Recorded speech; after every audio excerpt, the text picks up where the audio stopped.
Olá, bem-vindos de volta. Eu sou Vinícius Peçanha e hoje nós vamos conversar e dar continuidade ao módulo 4, falando de conflito distributivo e conflito político. São duas variáveis chaves no curso. O conflito distributivo é o foco que a gente está dando no curso e a gente vai entender um pouco melhor essa relação com o conflito político. Então, nessa aula, a gente vai discutir um pouco essa ideia de economia política, dessa nova economia institucional, vai discutir principalmente a definição de instituições, o que elas são. A gente vai tentar entender as abordagens, as diversas abordagens para esse tópico. Nós vamos focar nessa ideia ou nessa abordagem de conflito social e a gente vai introduzir uma noção dinâmica de instituições, uma teoria de instituições. Então, em particular, a economia política, ela quer dizer várias coisas. E essa definição, o entendimento de economia política mudou ao longo do tempo. Então, se você pega o trabalho dos economistas clássicos, Ricardo, Malthus, Marx, Adam Smith, economia política significa economia. Tem uma discussão que até é a discussão que a gente vai fazer um pouco mais hoje, dessa ideia do conflito distributivo sobre o excedente. Então, aqui o excedente econômico, como ele é repartido. Grupos têm interesses diferentes e esse excedente econômico vai ser repartido de forma diferente. Então, a economia política também discute isso. Tem um pouco a ver com essa ideia de economia política que eu estou colocando hoje, que a definição mais ou menos aceita na teoria econômica, que é uma metodologia da economia aplicada às análises de comportamento político e instituições. Então, essa é a definição de trabalho que a gente vai fazer aqui de economia política, e ela vai dialogar com essa família de abordagens, inclusive com a abordagem de conflito distributivo e repartição do excedente, que vem aí na discussão tanto do comportamento político quanto da discussão de instituições. Essa aula eu vou basear muito nas notas de aula do Acemoglu, tanto por um viés pessoal, eu gosto muito dessa abordagem institucionalista, isso é um viés meu, mas tem um viés totalmente acadêmico aqui. O Acemoglu é um dos maiores economistas na atualidade. Essa visão institucional, hoje em dia, ela é amplamente aceita e ela abre margem para diversas abordagens complementares, uma abordagem sociológica, uma abordagem da ciência política, uma abordagem até antropológica mesmo. Então, tem esse lado pessoal e tem um lado acadêmico também, que é o foco do curso aqui especificamente. Então, esse slide aqui, ele é chave para a compreensão do problema, que é a definição de instituições.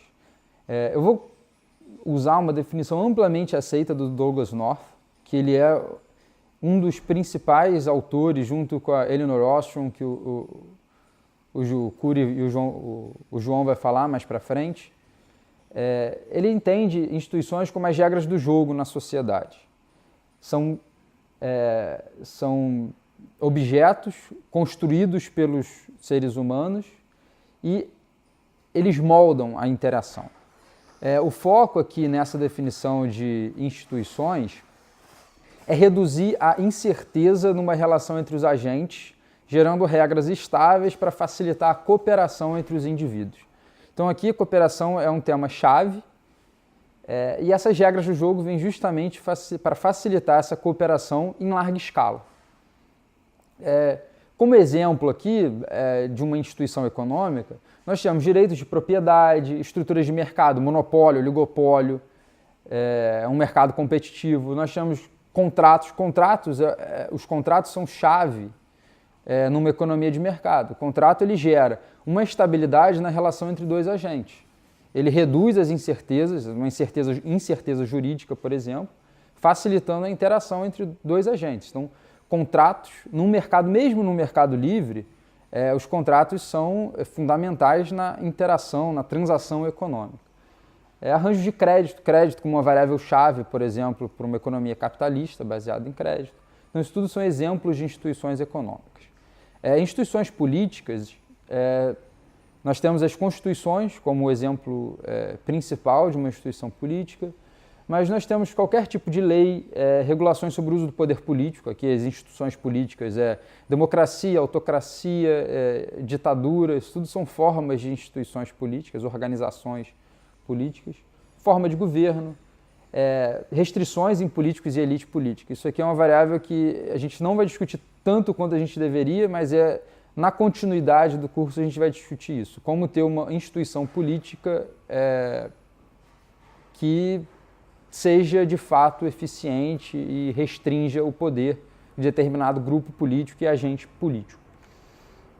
Aqui existem diversas abordagens para a questão das instituições. São abordagens complementares até certo ponto, mas ela tem predições empíricas diferentes, ou ela aborda o tópico, ela usa o fato empírico de forma diferente. Uma abordagem que é interessante, ela vem muito numa tradição desde o Ronald Coase, a ideia de custos de transação, tem essa ideia de direitos de instituições eficientes. Elas são eficientes no sentido que elas maximizam o excedente social. A sociedade se organiza de uma forma para maximizar o excedente social. As instituições emergem de forma eficiente para maximizar esse excedente social. E aí tem uma coisa aqui interessante. A distribuição econômica, nessa abordagem, não impactaria essa escolha das instituições. A ideia aqui, seguindo a ideia do Ronald Coase, dos custos de transação, é que se você não tem custo para transacionar, os vencedores conseguem pagar para os perdedores e colocar a instituição que é melhor para eles. Então você consegue gerar um esquema de reparação que a instituição pouco importa nesse caso. Ela é eficiente no sentido de a correlação de força da sociedade se traduz em instituições e essas instituições mesmo geram transferências para os perdedores, de forma que eles não se opõem a uma determinada instituição. O grande problema, que a gente vai discutir isso mais para frente, é que tem um problema de comprometimento. E o problema de comprometimento gera uma ideia de poder político. Eu vou discutir isso mais para frente, mas vamos deixar isso na cabeça da gente aqui. A gente vai discutir por que essa abordagem não é tão interessante quanto ela parece a princípio. Uma outra abordagem, em particular essa que eu vou discutir um pouco mais, é a ideia de conflito social. Os agentes têm preferências econômicas conflitantes. Eles preferem determinadas abordagens ou estruturas de mercado, instituições diferentes. Os agentes são heterogêneos, numa linguagem mais econômica. E aqui o poder político é chave. Os agentes têm escolhas diferentes e os agentes têm poderes políticos, ou a distribuição de poder político é diferente. Isso impacta na escolha das instituições. A gente vai discutir isso com bastante detalhe mais para frente. Uma outra abordagem é que as instituições que nós vemos na sociedade são resultados de ideologia. Isso é verdade até certo ponto. A ideologia aqui são escolhas que transcendem o objeto econômico. Então nós podemos ter instituições que não são maximizadoras do excedente social, mas elas estão ali por um interesse econômico. Por interesse econômico não, por um interesse que transcende o econômico. É uma questão de ideologia. As pessoas têm preferências por um determinado arranjo, mesmo que ele não seja o melhor. Até certo ponto isso vale, mas nós podemos lembrar também que as escolhas das instituições num contexto de poder político focado ou poder político heterogêneo, pessoas, grupos tendo poder político diferente, muitas vezes a ideologia pode ser simplesmente um artefato, uma criação de narrativa para a imposição de determinada instituição. Então, ideologia até certo ponto vale, mas eu não vou focar muito nela. E tem uma discussão também muito interessante que as instituições emergem como subproduto de outras interações que não econômicas. Então, em particular, aqui tem uma teoria do Charles Tilly, que ele fala que o Estado se organizou e as instituições para maximizar o excedente social se organizaram por meio ou voltadas para aumentar a arrecadação do governo num contexto de guerras interestatais. Então ele analisa o caso europeu, por exemplo, ele diz que o Estado emergiu, as instituições eficientes emergiram lá, não por uma questão econômica per se, e sim para guerrear.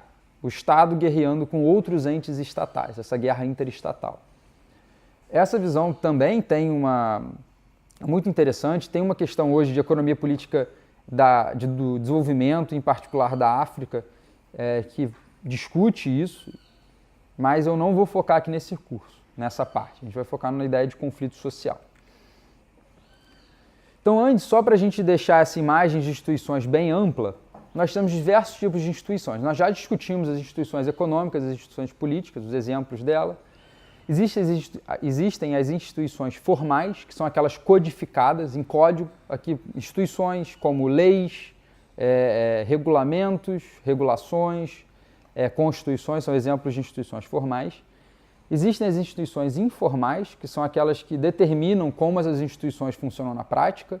É aquela ideia, não vou discutir aqui, entrar no mérito se existe ou não, mas a ideia é que pode existir um jeitinho brasileiro que diz que algumas leis pegam e outras leis não pegam. Então seria um pouco uma ideia de instituição informal, que numa primeira abordagem é similar à cultura, é similar a normas sociais. Também não vou entrar nessa distinção, que é uma distinção mais acadêmica mesmo, é uma discussão mais baseada em alguns conceitos diferentes, mas nessa visão geral que a gente está tendo, elas são mais ou menos a mesma coisa. Existem a ideia, as instituições inclusivas e as instituições extrativas. As instituições inclusivas, isso aqui no livro que a gente discute Por que as Nações Falham, o Acemoglu e Robinson, eles fazem o mote do livro deles são essas instituições inclusivas e as instituições extrativas. As inclusivas, elas são horizontais. Horizontais no sentido de a interação das pessoas com as instituições não é condicionada por nenhuma questão prévia ou particular a essas pessoas. Todo mundo interage da mesma forma. Então elas valem para uma ampla parcela da sociedade, de forma horizontal, de forma igual. Como o exemplo aqui que a gente pode dar é direito de propriedade. Se nós temos direitos de propriedade horizontais para uma ampla parcela da sociedade, nós vamos evitar a expropriação por um determinado grupo. Se o direito de propriedade é garantido para todos, você tem um incentivo a investir, tanto em capital físico quanto capital humano, você tem incentivo a participar das transações econômicas sem o medo de ser expropriado. As instituições extrativas, elas focam nessa ideia de rent-seeking, onde parcelas ou grupos da sociedade conseguem capturar a renda das pessoas, de um outro determinado grupo, né? No livro, eu recomendo esse livro é muito interessante. Ele é mais ou menos um livro de divulgação dessa economia institucional para um público não da economia. Então, ele é interessante, ele discute bem essa ideia de instituições inclusivas e extrativas. Então, agora que a gente deu um exemplo dos tipos, vamos focar mais ou menos na abordagem. Aqui a abordagem que a gente vai usar é a abordagem de conflito social. Por que essa abordagem é interessante? Primeiro, que existem diversas evidências que instituições impactam o desempenho econômico. Então, aquela ideia de instituições eficientes, ela não parece fazer muito sentido, porque se as instituições são eficientes, as instituições não importam para o desempenho econômico. A sociedade está fazendo o melhor que pode e isso pouco importa para o desempenho econômico dela. Mas as evidências que nós temos não suportam essa abordagem. Então, isso é uma questão válida, por que nós estamos usando essa abordagem de conflito social. A ideia aqui é que as diferenças nas instituições entre países, até mesmo dentro de um país, vem de um resultado de um jogo, de uma interação entre os agentes. Jogo aqui foi uma ideia mais ou menos que o João falou, jogo no sentido de teoria dos jogos, né? Uma situação de interdependência estratégica entre os agentes. E o foco aqui é que os agentes têm interesses diferentes. Então, as instituições emergem de resultados de um jogo onde os agentes têm interesses diferentes sobre os resultados, têm preferências diferentes. O foco aqui das instituições também é que é uma escolha coletiva. Ela não só vem de uma escolha de uma determinada pessoa, vem de uma escolha da sociedade, uma escolha coletiva. E o foco-chave aqui, a pergunta que a gente tem que fazer é como as preferências são agregadas. Eu vou discutir isso numa aula posterior, mas nessa ideia de conflito social as pessoas têm preferências diferentes pelo objeto econômico, pela repartição do objeto econômico, e como essas preferências são agregadas numa escolha coletiva de uma determinada instituição. Vamos lá. Então aqui uma variável-chave para a relação para a resposta a essa pergunta de como as preferências são agregadas é o poder político. A distribuição de poder político impacta em quais preferências contam na escolha coletiva das instituições que nós temos. Então os agentes têm preferências heterogêneas, preferências diferentes sobre a repartição. Eles escolhem instituições e as preferências que contam para a formação dessas instituições dependem do poder político. E aqui o poder político é um guarda-chuva. Em particular, tem dois poderes políticos que contam mais para essa relação. Nós vamos definir aqui poder político de jure, que é um poder alocado pelas instituições políticas, aquele poder codificado. Então a Constituição determina que determinados agentes têm poder político, outros não têm poder político. É o poder político de jure, é o que está escrito, é o que está na lei. E tem o poder político de facto, que é o poder político que de fato a gente observa, a correlação de forças que de fato a gente observa na sociedade. Isso é função de algumas coisas, em particular, da habilidade de impactar decisões coletivas, e aí tem a questão de resolver o problema de ação coletiva de um determinado grupo, e tem a questão do poder econômico também. Então, alguns exemplos de poder político de facto, nós temos a força, a possibilidade de fazer uma guerra civil, tem o lobby, no caso de uma democracia, se a gente pega nos Estados Unidos, o lobby é muito importante, no Brasil também, a gente vê essa relação entre o setor privado e as instituições políticas aqui, o lobby tem um papel fundamental. O lobby aqui não necessariamente é o lobby legal, não, aqui também tem o suborno, suborno também é um poder político de facto, mas tem o lobby legalizado, no caso americano, que é uma relação, como determinados grupos da sociedade impactam o poder político. Ou eles têm poder político de facto quando eles fazem isso. E o chave aqui é que o poder político de facto altera o funcionamento das instituições. Então, mesmo tendo as mesmas instituições de jure, sociedades podem ter funcionamentos institucionais diferentes porque a distribuição do poder político de facto é diferente. Então, isso aqui é importante. Nós vamos discutir isso mais para frente também. Então, o que eu quero deixar aqui, enfatizar, é que o conflito social resulta em escolhas políticas que não maximizam variáveis econômicas. Por que isso acontece? Porque os grupos com maior poder político não necessariamente têm as mesmas preferências da população em geral. E aqui o que acontece? Por que então, você deve estar perguntando, o grupo político não impõe uma política e paga para o grupo perdedor? Tem uma questão aqui de comprometimento. Isso é uma questão chave na teoria do Acemoglu e Robinson, que a questão do comprometimento é a seguinte: um grupo que detém o poder político, a partir do momento que ele detém o poder político, ele não tem incentivo a não voltar atrás numa determinada lei ou numa determinada escolha que ele tem. Então, para dar um exemplo claro, o exemplo assim, existe um grupo, um ditador, por exemplo, que detém todo o poder político da sociedade. Ele, em determinado momento, ele diz que ele não vai expropriar ninguém. Ele fala, olha, pode investir, eu vou garantir o direito de propriedade para todos na sociedade. A partir do momento que as pessoas investem em capital físico, capital humano, e geram um excedente, como o poder político está completamente concentrado na mão do ditador, ele não tem incentivo em não expropriar todo mundo. A partir do momento que o investimento foi feito e o excedente gerado, ele pode simplesmente expropriar todo mundo e maximizar o ganho pessoal dele. Então essa questão aqui que a gente fala do hold-up problem é mais ou menos isso. A partir do momento que a pessoa faz um investimento, ela tá presa naquilo, um investimento específico. A partir do momento que um cidadão faz um investimento e o poder político não está com ele, está concentrado no outro, esse outro grupo tem um incentivo em simplesmente roubar, entre aspas, tudo aquilo daquele grupo. E se um grupo que tem o poder político faz uma reforma econômica e ele é perdedor dessa reforma econômica, ele também não tem incentivo em manter a palavra dele. Ele pode simplesmente, a partir do momento que a reforma foi feita e os ganhos foram realizados, ele pode simplesmente roubar tudo aquilo. Então, aqui a questão-chave é, existem grupos políticos com preferências diferentes e existe esse problema do comprometimento.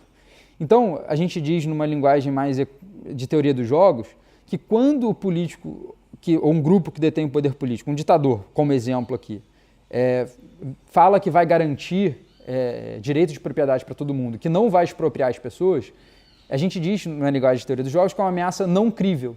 Os agentes não acreditam nele, eles não investem. Então isso aqui é chave nessa teoria que a gente está começando a formular. Então, para esquematizar aqui essa teoria, a ideia de uma evolução, de mudança institucional e de dependência das instituições, o Acemoglu, nas notas de aula dele e no livro, e basicamente todo o trabalho dele foca nesse framework aqui. Então, a gente vai discutir passo a passo, esses grupos aqui de relações, mas numa abordagem geral, o que ele está dizendo? Qual que é a abordagem dele? Instituições políticas, aqui, as instituições políticas mais amplas, como a gente discutiu, formas de governo, constituições, etc. E a distribuição de recursos num período de tempo, aqui distribuição de recursos de riqueza e de renda, impactam o poder político de jure, aquele que está nas leis, e impacta o poder político de facto. Então a gente vai discutir mais ou menos essas setinhas aqui, mas ele parte que instituições políticas de distribuição de recursos impactam como o poder é realizado de fato na sociedade. E isso impacta tanto as instituições econômicas escolhidas. Então, olha aqui, isso é interessante. Instituições políticas determinam as instituições econômicas e o poder político de facto impacta as instituições políticas do próximo período de tempo. As instituições econômicas, que são determinadas pela distribuição de recursos e pelas instituições políticas, impactam a performance econômica, os resultados de investimento, resultados de PIB, por exemplo, e impacta as distribuições de recursos no próximo período de tempo. Então, o que é interessante aqui? Olha a transmissão dinâmica desse modelo. Num período de tempo, nós temos instituições políticas e distribuição de recursos, que acontece alguma coisa aqui, isso se transmite em instituições políticas no próximo período de tempo e na distribuição de recursos no próximo período de tempo. Então, isso é uma variável, a gente diz que é um modelo dinâmico. Nós vamos discutir agora exatamente essas relações. Então, agora nós vamos focar nas instituições econômicas. Nós vimos aqui que as instituições econômicas elas são endógenas, que elas são determinadas pela distribuição de recursos e pelas instituições políticas. O ponto-chave aqui das instituições econômicas é que elas moldam os incentivos. E os incentivos determinam resultados econômicos. Resultados econômicos aqui, essa questão de incentivos, são os incentivos a investimentos em capital físico, humano, tecnologia, inovação, a organização da produção. As instituições econômicas, aquelas formas de mercado, regulações, etc., elas determinam a distribuição de recursos. Em particular, a distribuição de riqueza, capital físico e humano. Então, a gente entende assim, o conjunto de instituições econômicas impacta pelos incentivos que geram tanto os investimentos em tecnologia, inovação, em capital físico, quanto como os recursos vão ser redistribuídos. E elas são endógenas. Endógenas no sentido que elas são determinadas por escolhas coletivas. E aí existe a ideia de conflito de interesse, que é uma questão chave das instituições políticas e do poder político em particular.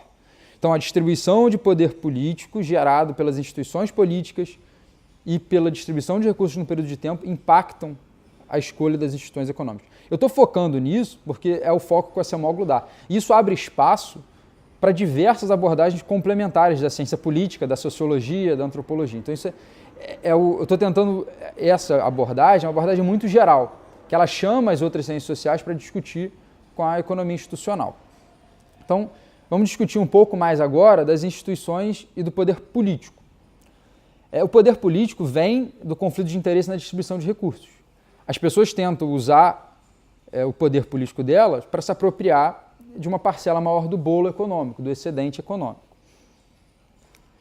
E isso pode gerar escolhas ineficientes, escolhas que não maximizam o excedente, porque, como a gente discutiu antes, por uma questão de problema de comprometimento. A pessoa quer o poder político porque ela sabe que ela vai poder se apropriar de uma parcela maior do excedente econômico. E as pessoas também sabem que, se elas forem perdedoras, não vai existir um mecanismo de comprometimento que repare a perda econômica delas. Então, isso gera um incentivo para as pessoas lutarem pelo poder político, nesse caso. Então, como a gente já discutiu isso, acho que já estou ficando até chato, mas estou enfatizando bastante isso, as pessoas que detêm poder político não conseguem se comprometer a não usá-lo para maximizar seus interesses. E o poder político, esse é o ponto aqui também é endógeno, também é determinado por outras variáveis, como as instituições políticas, que determinam as restrições e incentivos para os principais agentes, para os principais players da sociedade. Então, as instituições políticas regulam tanto a distribuição do poder político de jure, quanto o poder político de facto. Esse que é relevante aqui. O poder político de facto aqui vem da capacidade do grupo de resolver o problema de ação coletiva. O problema de ação coletiva, o Cury vai falar um pouco mais depois, quando estiver discutindo a teoria da Elinor Ostrom, é o problema das pessoas agirem, cooperarem para um bem comum, para maximizar um resultado em comum. Então, tem uma questão que é um exemplo, mas é muito forte, a ideia da tragédia dos comuns. Eu não vou entrar aqui agora, mas deixe isso na cabeça de vocês. Ou pesquisem no Google também, se já estiverem interessados. Mas é uma ideia onde as pessoas, por não conseguirem gerar uma instituição que facilite a cooperação, geram um resultado ineficiente que prejudicam elas a longo prazo. Então, se um grupo consegue resolver esse problema de ação coletiva, eles ganham um poder político de facto. Então, pensa aqui no caso, por exemplo, só para exemplificar, naquelas manifestações de junho de 2013. No fundo, elas foram a resolução de um problema de ação coletiva. Todo mundo estava incomodado com alguma coisa, não necessariamente um objeto comum, mas por algum motivo as pessoas se juntaram, resolveram esse problema de ação coletiva para demandar alguma coisa, mesmo que cada um tivesse um interesse diferente. E uma coisa que impacta também o poder político de facto são os recursos econômicos. Se você tem mais poder econômico, mais recurso econômico, você pode comprar um exército, por exemplo, você pode influenciar numa escolha política por causa de um lobby, e etc. Então, essas duas coisas aqui impactam essa variável-chave. Então, discutindo essa abordagem, nós temos que instituições políticas determinam instituições econômicas, determinam resultados econômicos, e é um ciclo, né? Isso volta para as instituições políticas, para as instituições econômicas, para a distribuição de recursos, etc. E o foco aqui que o Acemoglu dá é que instituições políticas são escolhas coletivas. E como são escolhas coletivas, a distribuição de poder impacta nas decisões dessas variáveis. Então, existe um componente de persistência aqui nessas escolhas. Até porque são variáveis que mudam muito pouco ao longo do tempo. Então, tem essa ideia de persistência. E ele estressa isso, que o poder político de facto pode mudar essas instituições políticas. Eu vou dar um exemplo para isso ficar mais claro. No trabalho dele, de 2006, da origem econômica das ditaduras. Ele tenta gerar ele usa esse framework para entender um processo de democratização. Então, como exemplo que ele dá, vamos supor dois grupos aqui, uma elite política, uma elite econômica com uma não elite. Vamos supor que a elite detém o poder político de jure, aquele poder codificado. Então, na Constituição diz que a elite é a que escolhe os governantes, é a que governa na lei, na letra da lei. Ele diz, nessa teoria do Acemoglu, que a não-elite resolve transitoriamente o problema de ação coletiva e aumenta o poder político de facto dela. Então, se nós formos discutir no contexto de Primavera Árabe, no caso específico do Egito, da Praça Tahrir, foi uma questão, às vezes, não relacionada à economia, às vezes é uma questão política, às vezes uma notícia mesmo desperta esse sentimento conjunto, essa ideia de resolver o problema de ação coletiva. E aí o que a elite faz, a elite política? Ela acena com a redistribuição de recursos.